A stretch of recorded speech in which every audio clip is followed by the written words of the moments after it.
മറ്റുള്ളവർ പറയുന്ന റെസ്പോൺസസിനെ നമ്മൾ ഉൾക്കൊള്ളുന്നത്, ഇതെല്ലാം നമ്മളുടെ മനോഭാവവുമായി ബന്ധപ്പെട്ടതാണ്.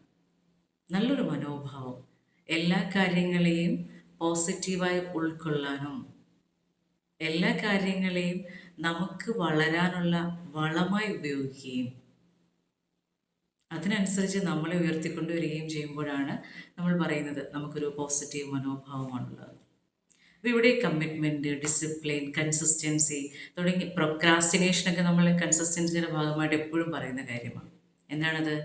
എല്ലാ കാര്യങ്ങളും നീട്ടി വയ്ക്കുക, പിന്നത്തേക്ക് മാറ്റി വയ്ക്കുക എന്നുള്ള കാര്യം. എന്തുകൊണ്ടാണ് നമ്മൾ മാറ്റി വയ്ക്കുന്നത്? അതാണ് അവിടുത്തെ ക്വസ്റ്റ്യൻ. എന്തുകൊണ്ടാണ് നമുക്കതിപ്പോൾ ചെയ്യാൻ പറ്റാത്തത്? നമ്മൾ തയ്യാറല്ലേ?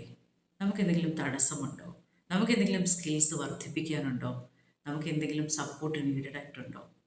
അങ്ങനെയാണെങ്കിൽ അതിനുള്ള കാര്യങ്ങൾ ചെയ്തുകൊണ്ട് വേണം നമ്മൾ പിന്നീട് സ്റ്റാർട്ട് ചെയ്യാൻ. ഇതൊക്കെ ആ തയ്യാറെടുപ്പുമായി ബന്ധപ്പെട്ട കാര്യങ്ങളാണ്. അപ്പോൾ പൊതുവേ നമുക്ക് ചില കാര്യങ്ങൾ ചെയ്യാൻ പറ്റാതാകുമ്പോഴോ നമ്മൾ പിന്നത്തേക്ക് മാറ്റി വയ്ക്കുമ്പോഴോ നമ്മളുടെ സ്വഭാവം അതാണ്, നമുക്കൊന്നും ചെയ്യാൻ പറ്റുന്നില്ല എന്ന ബിലീഫിലേക്ക് പോകരുത്.